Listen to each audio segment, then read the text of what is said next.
이 추운 날씨에도 불구하고 주님을 사모하고 예배를 사모하여서 이 자리에 나오신 여러분들을 주님의 이름으로 환영합니다. 오늘 설교의 제목이 사랑합니다 두 번째 이야기인데요. 지난 금요일에 사랑합니다라는 첫 번째 이야기로 요나단을 통해서 다윗에게 향하였던 그 사랑에 대해서 살펴보았습니다.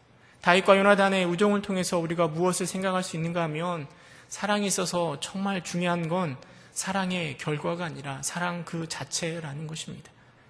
요나단에게 있어서 다윗을 사랑하는 것은 자신에게 엄청난 손해가 되는 일이 많았습니다. 많은 것을 포기해야 되는 사랑이었습니다. 그럼에도 불구하고 요나단은 다윗 사랑하는 것을, 그 선택하는 것을 주저하지 않았습니다. 왜냐하면 사랑하는 것 자체가 요나단에게 큰 기쁨이었기 때문입니다. 그리고 그런 요나단의 사랑이 다윗을 다윗되게 만든 것이라 할 수 있습니다. 오늘은 두 번째로 어떤 사랑에 대해서 이야기해보고자 하는가 하면 요나단이 다윗을 사랑하는 것 말고요. 그렇다면 요나단의 사랑을 받은 다윗은 그 요나단을 어떻게 사랑하였는지를 함께 살펴보고자 합니다. 요나단을 사랑하는 다윗의 모습을 통하여 또 함께 은혜를 나누어 보고자 하는 것이죠. 여러분, 다윗을 아낌없이 사랑했던 요나단의 이야기는 사무엘상 20장에 잘 기록되어 있습니다. 그리고 다윗이 그 20장에서 요나단과 헤어진 이후에 광야에서 한 번 더 요나단을 만났고요. 그리고 그 이후로는 다시 만나지 못합니다. 사무엘상 31장에 가면 블레셋과의 전투에서요, 사울도 그리고 요나단도 모두 죽는 내용이 등장합니다. 요나단에게 늘 사랑을 받던 다윗이 그가 사랑하는 친구 요나단의 죽음을 듣고 굉장히 슬퍼하며 울며 금식하였다라고 성경은 말하고 있습니다. 특별히 다윗은 그 요나단을 기억하면서 활의 노래라는 애가를 지어 부릅니다. 그 내용을 잠깐 보면 사무엘하 1장 26절에 이렇게 말해주고 있습니다. 내 영 요나단이여, 내가 그대를 애통함은 그대는 내게 심히 아름다움이라. 그대가 나를 사랑함이 기이하여 여인의 사랑보다 더하였도다 라고 노래하며 요나단의 죽음을 애통해 합니다. 이렇게 요나단이 죽은 이후에 사랑하는 친구를 떠나보낸 다윗은 사울이 죽고 나서 이제 드디어 이스라엘의 왕으로 세워집니다.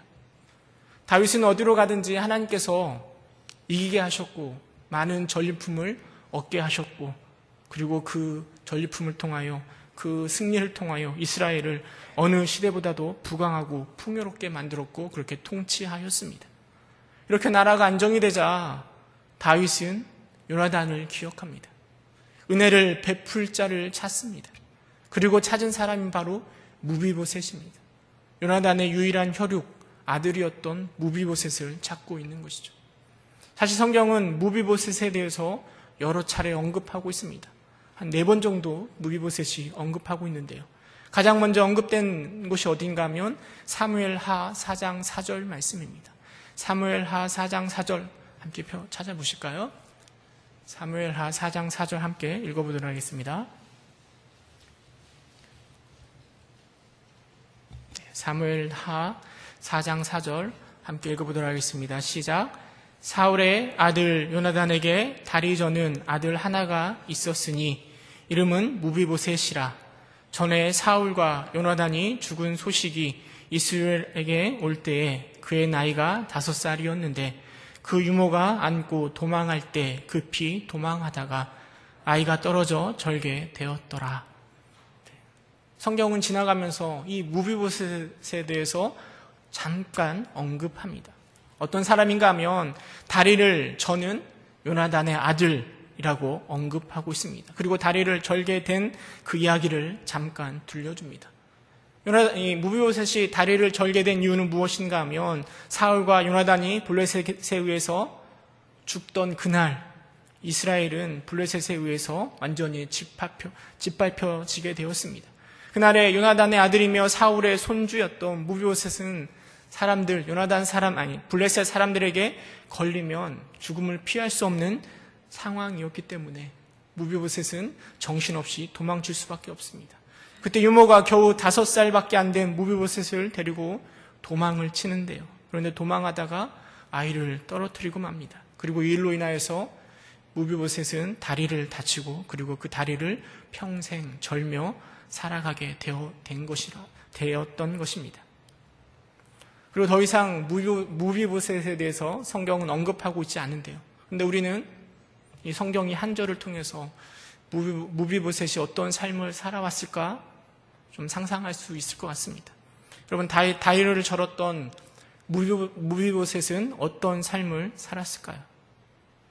물론 요나단과 다윗의 관계를 잘 알았더라면 다윗에게 자신의 상황을 이야기하고 도움을 받을 수 있었을 것입니다. 그러나 무비보셋은 그 관계를 알지 못합니다. 무비보셋을 키우던 양육하던 사람들조차도 그 사실을 몰랐을 것입니다. 오히려 어떻게 생각했을 가능성이 큰가 하면 만약에 무비보셋이 요나단의 아들이라는 사실이 알려지면 분명 다윗이 그를 죽일 것이라 라고 생각하였을 것입니다. 왜냐하면 사울은 끊임없이 다윗을 죽이려고 했고 사울이 죽고 난 이후에 다윗이 왕이 되었습니다. 왕이 된 다윗이 당연히 처단할 사람은 바로 사울 편에 서 있는 사람입니다. 특별히 그의 손주였던 무비보셋은 당연히 이 다윗과 원수의 관계일 것이라 라고 사람들은 생각하였을 것입니다. 그래서 어쩌면 무비보셋을 키우던 사람들은 그가 누구인지, 누구의 아들인지를 전혀 말하지 않았을 것입니다. 그리고 무비보셋은 절음발이로서 평생 장애인으로서 어려움 가운데 살아갈 때 그를 키우던 이갈은 아마도 그 모습을 바라보면서 안타까워했을 것입니다. 어쩌면 그가 성장하면서 이 무비보셋이 누구의 아들인가를 말해줬을지도 모르겠습니다. 너의 아버지가 요나단이고 너는 왕의 자손이며 다윗이 왕이 되기 전에 너는 얼마나 큰 가문 가운데 살아왔는지를 말해줬을지도 모르겠습니다. 그러나 지금은 정권이 바뀌었기 때문에 아무 소리도 내지 말고 쥐 죽은 듯이 살아야 한다라고 말했을 것입니다. 어쩌면 이런 이야기를 통하여서 무비보셋은 스스로 깊은 피해의식에 빠져 있을지도 모르겠습니다. 어쩌면 그 고통의 원인이 바로 다윗이라고 생각했을지도 모르겠습니다. 왜냐하면 만약에 다윗만 없었더라면 사울이 이상해지지도 않았을 것이고 나라가 기울어지지도 않았을 것이고 전쟁에서 지지도 않았을 것이고 사울이나 요나단이 죽지도 않았을 것이며 어쩌면 무비보셋 자신이 다리를 절게 되는, 다치게 되는 그 상황도 없었을 거라 상상할 수도 있기 때문입니다. 다윗이 없었더라면, 아니 요나단이 왕이 되었더라면 무비보셋은 왕자로서 그 많은 것들을 누릴 수 있었을 거라 상상할 수 있습니다. 물론 이게 저의 상상일 수도 있긴 하지만은요.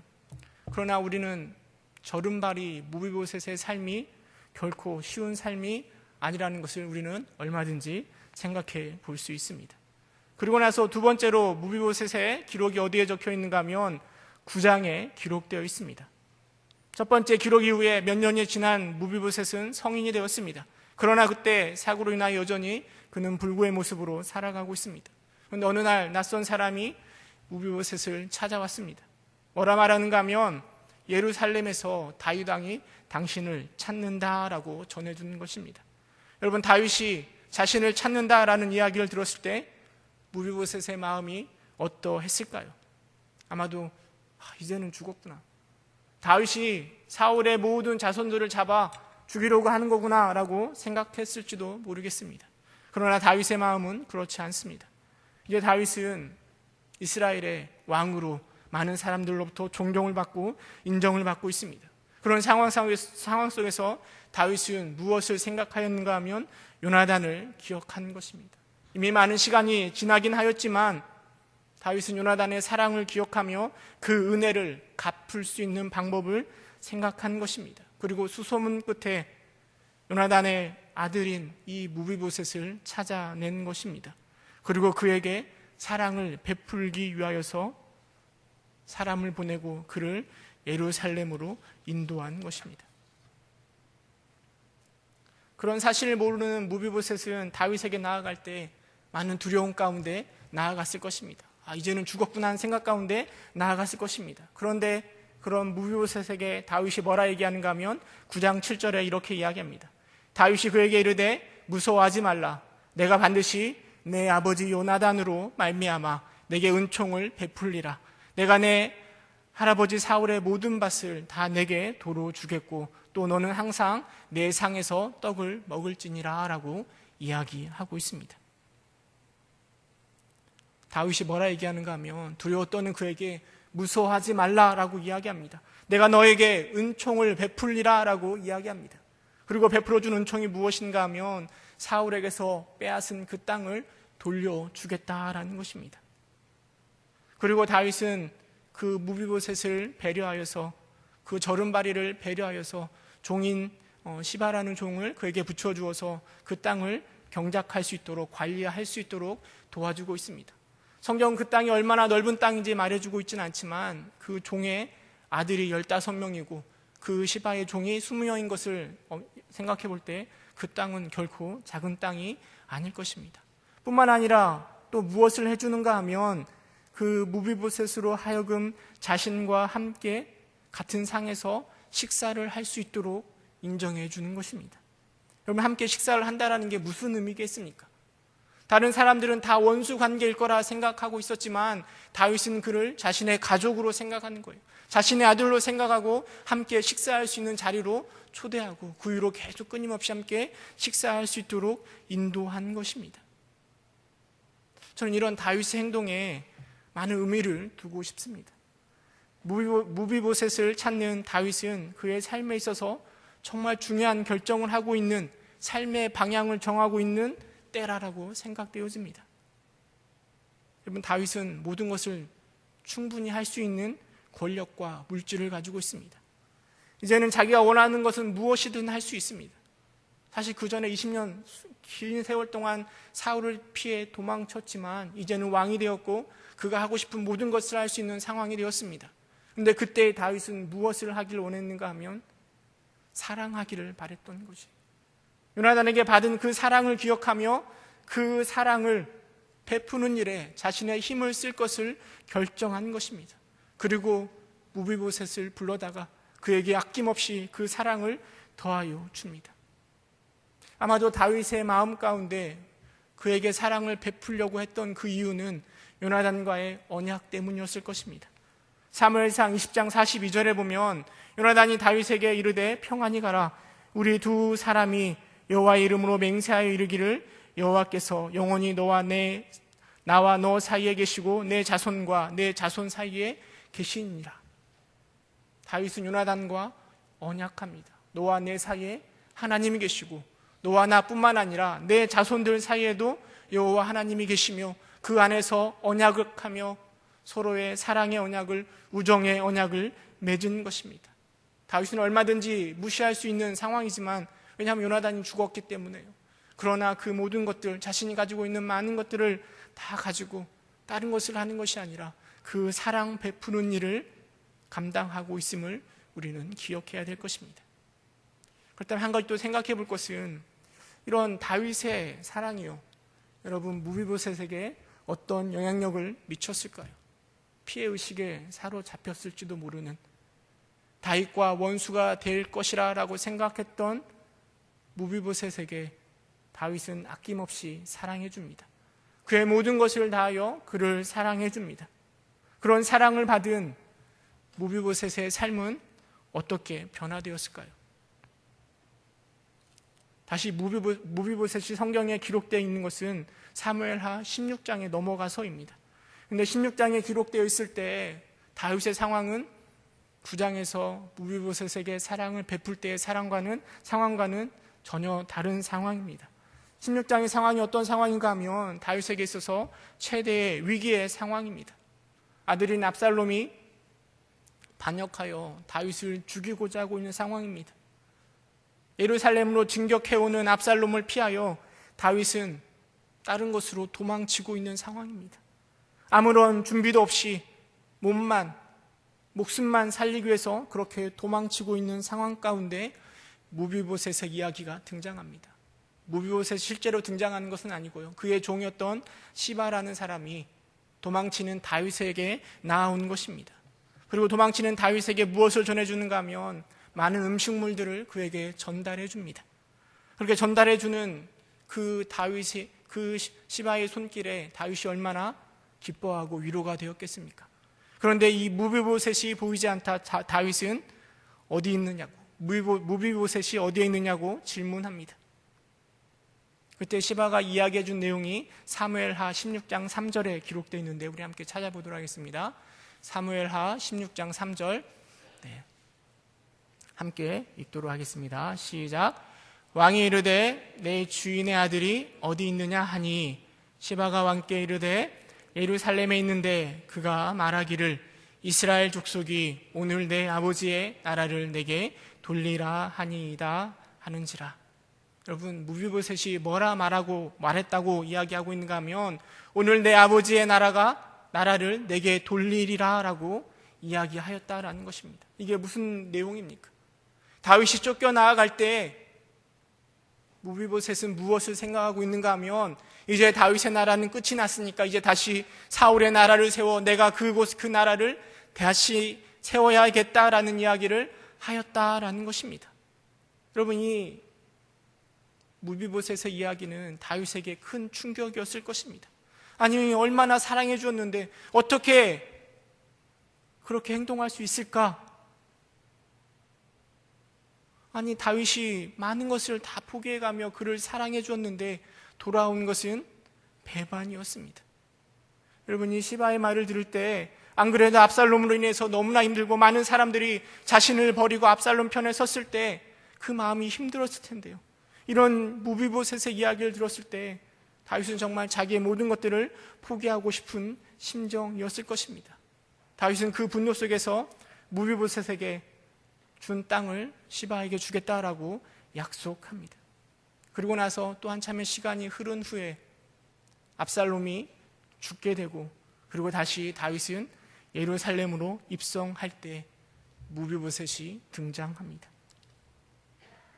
새로운 자신의 왕국을 꿈꾸었던 무비보셋의 모습을 성경은 이렇게 기록합니다. 사무엘하 19장 24절에 보면 다윗의 손자 무비보셋이 내려와 왕을 맞으니 그는 왕이 떠난 날부터 평안히 돌아올 날까지 그의 발을 맵시 내지 아니하며 그의 수염을 깎지 아니하며 옷을 빨지 아니하였더라. 그의 모습이 마치 거지처럼 어려움을 당한 사람처럼 아무것도 하지 않은 채 그렇게 기다리고 있었다라고 성경은 기록하고 있습니다. 이 이야기를 통해서 우리는 의심할 수 있습니다. 종이었던 시바가 말했던 그 말이 혹시 거짓은 아닐까 의심할 수 있습니다. 그래서 다윗이 그에게 물어봅니다. 너는 나와 함께 왜 하지 않았느냐라고 물어봤을 때 무비보셋은 이렇게 대답합니다. 19장 26절 27절 함께 읽어보도록 하겠습니다. 사무엘하 19장 26절 27절 함께 읽겠습니다. 시작. 대답하되 내 주 왕이여 내 나귀의 안장을 치워 그 위에 타고 왕과 함께 가려 하였더니 내 종이 나를 속이고 종인 나를 내 주 왕께 모함하였나이다. 내 주 왕께서는 하나님의 사자와 같으시니 왕의 처분대로 하옵소서. 여러분이 무비보셋의 이야기를 들었을 때 다윗은 굉장히 혼란스러웠을 것입니다. 누구의 말이 사실인가 분명히 판단할 필요가 있는 것입니다. 전에 이야기했던 종이 말했던 시바의 종이 말했던 그 말이 진실인지 아니면 지금 무비보셋이 말하고 있는 이 말이 진실인지 살펴보아야 될 것입니다. 그런데 성경은 그 이야기를 아주 모호하게 마무리하고 있습니다. 무비보셋의 이야기를 들은 다윗은 진실을 가리기보다는 땅을 반절로 나누어서 반절은 시바에게 또 반절은 무비보셋에게 나누어 줍니다. 그리고 이야기를 마무리합니다. 여러분 궁금하지 않습니까? 누구의 말이 정말 옳은지 누가 거짓말을 한 것인지 궁금하지 않습니까? 만약에 시바의 말이 거짓말이라고 한다면 제대로 걷지 못하는 주인을 능욕하고 다윗의 어려움 가운데 도움을 주어 자신의 유익을 추구하려고 했던 자가 되는 것입니다. 그러나 무비보셋의 말이 거짓이라면 그토록 사랑으로 대해주었음에도 불구하고 허황된 꿈을 가지고 살아간 무비보셋이라고 우리는 말할 수 있을 것입니다. 근데 다윗은 누구의 말이 진실인지 누구의 말이 거짓인지를 적극적으로 판단하지 않습니다. 대질 질문을 하거나 증인을 세워 누구의 말이 옳은지 판단하기보다는 땅을 둘로 나누어 서로 나누어 주는 것으로 끝내고 있습니다. 그리고 두 사람을 자신의 집으로 다시 받아들이는 것입니다. 왜 다윗은 그렇게 행동했을까요? 분명히 누가 잘못된지를 따져보고 거기에 대해서 판단하고 심판하는 것이 아니라 두 사람을 왜 그냥 그대로 거두어 들인 것일까요? 전 두 가지를 생각해 볼 수 있다라고 생각되어집니다.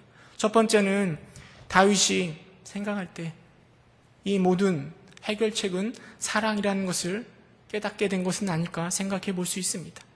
지난 몇 달 동안 다윗은 수없이 많은 배반과 어려움을 경험하였습니다.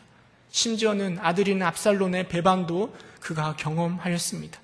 이미 나라는 두 개로 쪼개졌는데요. 근데 두 나라를 다시 합쳐서 모든 사람을 포용해야 되는 상황 가운데 다윗은 놓여져 있습니다. 그리고 그 상황 속에서 배신한 자를 악으로 갚는 것이 아니라, 심판하는 것이 문제를 해결하는 것이 아니라 사랑으로 감싸 안는 것이 가장 좋은 해결책이라고 생각한 것 같습니다. 다윗이 도망칠 때 제사장들은 법궤를 들고 그를 따라옵니다. 근데 다윗이 자신을 따라오는 그들에게 뭐라고 고백하는가 하면, 내가 여호와 앞에서 은혜를 입으면 도로 나를 인도하사 내게 그 궤와 그 계신 대로 보이시리라 라고 고백합니다. 따라오는 그들을 그냥 돌려보내는 거예요. 하나님께서 인도하시면 다시 법궤 앞에 나오게 할 거라라고 다윗이 고백합니다. 또 다윗이 도망치는데요, 시므이라는 사람이 다윗을 바라보면서 저주합니다. 다윗을 막 저주할 때 다윗의 함께했던 사람 중에 아비새라는 사람이 그를 죽이겠다라고 이야기할 때 다윗이 뭐라고 이야기하는가 하면, 그가 저주하는 것은 여호와께서 그에게 다윗을 저주하라 하심이니 내가 어찌 그리 하겠느냐 할 자가 누구겠느냐라고 말합니다. 당장 죽일 수 있는 상황이지만 그를 저주하게 하는 이도 하나님이라라고 다윗이 고백하고 있는 것입니다. 다윗을 배반하는 수많은 사람들, 또 다윗과 함께 뭉쳐보려고 하는 수많은 사람들 가운데 다윗은 무엇을 깨달은가 하면 하나님의 주권, 하나님께서 이끌어 가시는 그 주권을 고백하고 그 인식 속에서 누구를 정죄하고 누구를 판단하기보다는 사랑으로 껴안는 것이 가장 현명한 방법임을 그가 깨달은 것입니다. 그러기에 시바와 무비보셋 사이에서 누가 옳고 그른가를 판단하기보다는 두 사람을 사랑으로 끊어 안는 것입니다. 또 다른 이유가 무엇일까 생각해 보면 다윗이 기억하고 있는 건 요나단의 그 언약, 그 약속을 다시 한 번 더 기억한 건 아닐까 생각해 보게 됩니다. 진실을 밝혀 잘못된 것을 바로 잡는다면 어쩌면 그 진실 때문에 다윗은 더 사랑하는 일에 어려움을 당할 수도 있는 것입니다. 그러기에 진실을 밝히기보다는 사랑하는 일에 더 힘을 쓰는 것이죠. 종종 우리가 전도할 때 보면 어떤 사람을 만나는가 하면 반대 의견을 막 끊임없이 말하는 사람을 만납니다. 때로는 이단을 만나기도 합니다. 그래서 그들에게 전도하다 보면 때로는 그들과 논쟁을 벌이며 우리가 논리적으로 얼마나 잘 되어 있는가를 끊임없이 말하기도 합니다. 물론 이런 논쟁 가운데 우리가 논리적으로 그들을 이길 수 있습니다. 그들의 생각이 잘못되고 그리고 우리의 생각이 맞다라는 것을 증명할 수도 있습니다. 그러나 그렇게 논쟁이 붙고 나면 우리가 정작 하고 싶은 것, 물론 우리는 이길 수 있지만 하나님의 사랑을 전하는 전도의 모습은 제대로 행할 수가 없는 것입니다. 여러분, 다윗은 그러기에 누구의 말이 옳은가를 판단하기보다는 그것을 사랑으로 덮고 언약을 지키는 일을 선택한 것입니다. 만약에 여러분 생각해 보세요. 다윗이 옳고 그름을 판단하여 무비보셋의 말이 거짓이라고 판명이 되면 여러분 다윗은 어떻게 행동해야 될까요? 더없이 난처하였을 것입니다. 요나단을 생각하면 끊임없이 그를 사랑해 주어야 되는데 또 지금 처해진 상황 가운데 그렇게 할 수가 없는 상황에 처할 수 있기 때문입니다. 그러기에 다윗은 모든 것을 사랑으로 덮고 두 사람을 끌어 안은 것이라 생각되어집니다. 다윗은 이렇게 그의 사랑을 지켜 나아가는 것입니다. 저는 이런 다윗의 무비보셋을 향한 사랑을 바라보면서 몇 가지 교훈을 생각해 볼 수 있습니다. 첫 번째로 생각해 볼 수 있는 교훈은 힘이 있고 권력이 있을 때, 또 내 안에 물질이 있을 때 다윗은 사랑 베푸는 일을 먼저 생각하였다라는 것입니다. 우리에게도 이런 기회는 얼마든지 올 수 있습니다. 우리에게 여력이 남을 수 있고, 우리에게 힘이 남을 수 있고, 물질이 남을 수 있습니다. 또 시간이 남을 수 있습니다. 그럴 때 우리가 무엇을 할까 고민해야 된다라는 것입니다. 사실 9장에서 다윗은 무비보셋에게 사랑 베풀까를 생각하였지만 11장에 가면 무슨 일을 행하는가 하면 그 남아있는 여력을 가지고 궁중에 올라가서 이 부하들은 다 전쟁터에 나아가 있을 때 궁에 남아서 어슬렁어슬렁 거리다가 밧세바를 보고 그를 간음하고 또 우리아를 죽이고 죄악 가운데 빠져가는 다윗의 모습을 바라보게 됩니다. 우리 역시 마찬가지입니다. 우리도 그 둘 사이에 언제든지 끼어 있는 것입니다. 남아있는 시간, 우리의 여력들을 가지고 무엇을 할까 여러분 고민하셔야 됩니다. 지난 주일 담임 목사님의 설교도 이런 형제 사랑이 구원의 즐거움이라고 이야기하였는데요. 여러분 이런 것들을 우리가 듣는 것으로 끝나면 아무런 의미가 없는 것입니다. 형제를 사랑하고 이웃을 사랑해야 된다 그 이야기를 들었다면 우리의 삶 가운데 그 사랑을 어떻게 풀어나갈까? 어떻게 그 사랑을 실천할까? 고민이 필요하다라는 것이죠. 우리의 남아있는 힘으로 다윗처럼 무비보셋을 보살폈던 다윗처럼 사랑하는 일에 최선을 다하는 여러분 되시기를 주님의 이름으로 축원합니다. 두 번째로 생각해 볼 수 있는 건 사랑은 허다한 죄를 덮는다라는 것입니다. 베드로전서 4장 8절에 보면 이렇게 기록하고 있습니다. 무엇보다도 뜨겁게 서로 사랑할지니 사랑은 허다한 죄를 덮느니라. 사실 우리가 궁금한 건 무비보셋이 정말 거짓을 말하는 것일까 아니면 시바가 거짓말을 한 것일까 이것이 궁금한 건 사실입니다. 그런 건 다 여러분 천국 가서 물어보시면 좋을 것 같고요. 중요한 건 무엇인가 하면 다윗은 그것들을 들춰내지 않는다라는 것입니다. 허다한 죄를 바라보지 않았습니다. 대신에 사랑으로 그것들을 덮었습니다. 물론 다윗이 사랑으로 그것을 덮었을 때 그 고통이 왜 없었겠습니까? 사랑하는 일 때문에 어려움이 왜 없었겠습니까? 그러나 그는 사랑으로 그 허다한 죄를 덮은 것입니다. 우리가 서로를 바라볼 때, 옆에 있는 사람들을 바라볼 때 여러분 무엇을 먼저 바라보십니까? 물론 우리 안에 허다한 죄가 가득 차 있는 것은 사실입니다. 그러나 그럼에도 불구하고 사랑할 거리를 먼저 바라볼 수 있는 여러분 되시기를 주님의 이름으로 축원합니다. 또 세 번째로 생각해 볼 수 있는 건 다윗의 사랑의 시작은 언약에서 기초하였다라는 것입니다.